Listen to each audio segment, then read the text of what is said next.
Ensuite, on passe à la notion de la réaction d'estérification. C'est une réaction qui se fait entre un acide carboxylique et un alcool pour produire un ester et H2O. Alors, regardez l'équation de la réaction. Donc, il y a formation à partir de hydrogène, atome d'hydrogène et OH, la molécule H2O. Et R' de l'alcool, il va être lié à l'atome d'oxygène. Voilà, donc on obtient l'ester. Donc, exemple. Donc, regardez les réactifs. Donc, il y a un acide carboxylique, acide éthanoïque. Et le deuxième réactif, c'est H3CH2OH, c'est un alcool éthanol. Et les produits, CH3CO, CH2CH3 ester, éthanoate d'éthyle. Et deuxième produit, c'est H2O. Deuxième exemple, donc l'acide éthanoïque plus alcool CH3CH, CH3OH, 1-méthyl éthanol et les produits CH3CO, OCH, CH3, CH3 plus c'est un ester plus H2O. Donc, l'estérification est une réaction entre l'acide carboxylique et l'alcool. Quelles sont les propriétés de l'estérification? Donc, si on utilise une mole d'acide, bien sûr carboxylique, et une mole d'alcool, voici ce qu'on obtient. Voilà, tableau d'avancement. Donc, la représentation de la quantité de matière d'ester en fonction de temps. Voilà la courbe. Voici ce qu'on obtient expérimentalement. Alors, on peut conclure que la réaction d'estérification est limitée parce que à la fin de la réaction, on obtient 0,6 mol ou bien 0,67 mol. Voilà. Parce que s'il était total, on va avoir N finale, ça veut dire 2 ester. N finale, la quantité finale d'ester, 1 mol pour 1 mol d'acide et 1 mol d'alcool. Et cette réaction, elle demande, selon les conditions expérimentales, quelques minutes. Conclusion, c'est une réaction lente. Alors, les propriétés de la réaction d'estérification sont limitées et très lentes et athermiques. Maintenant, on passe à la réaction d'hydrolyse.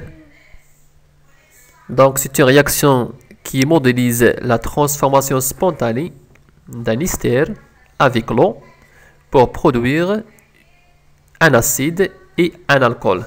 Ça veut dire que c'est l'inverse de l'estérification. L'estérification, c'est acide plus alcool. Donc, les produits sont ester et l'eau. Et l'hydrolyse, c'est l'ester plus l'eau. Et les produits sont acide et alcool. Alors, l'équation de la réaction s'écrit de cette façon. Donc, regardez l'ester. Donc, les réactifs sont ester et H2O. Et les produits sont acide carboxylique et alcool. Observez ici que l'oxygène de l'ester, il va être lié avec hydrogène de H2O pour former l'acide carboxylique. Et il reste R' avec OH, toujours de H2O, pour donner l'alcool R'OH. Donc, l'exemple.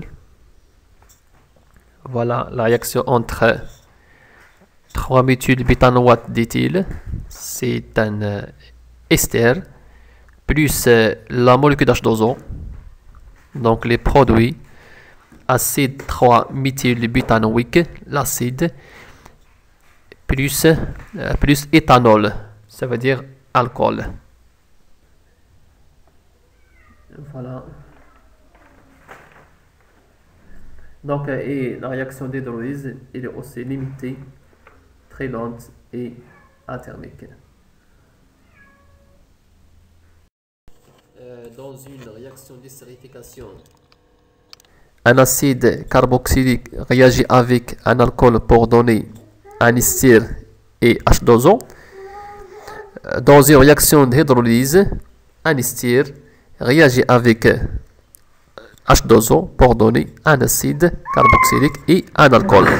Ça veut dire que ces deux réactions, elles sont inverses l'une de l'autre.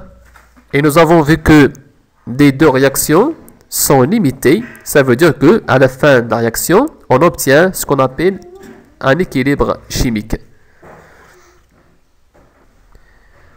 Voilà pour l'estérification. Voilà la constante d'équilibre. Et pour l'hydrolyse, K'. Et observez ici que nous avons tenu compte de la concentration de H2O.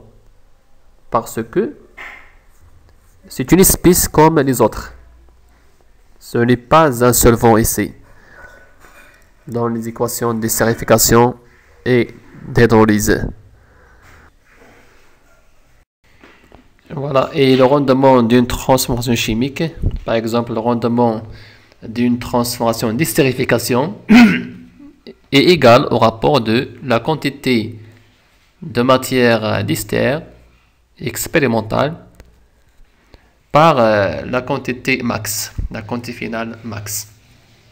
Et bien sûr, ce rendement dépend de la classe de l'alcool.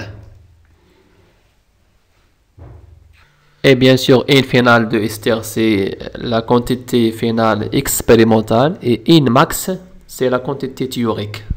À partir du tableau d'avancement, on peut déterminer N max.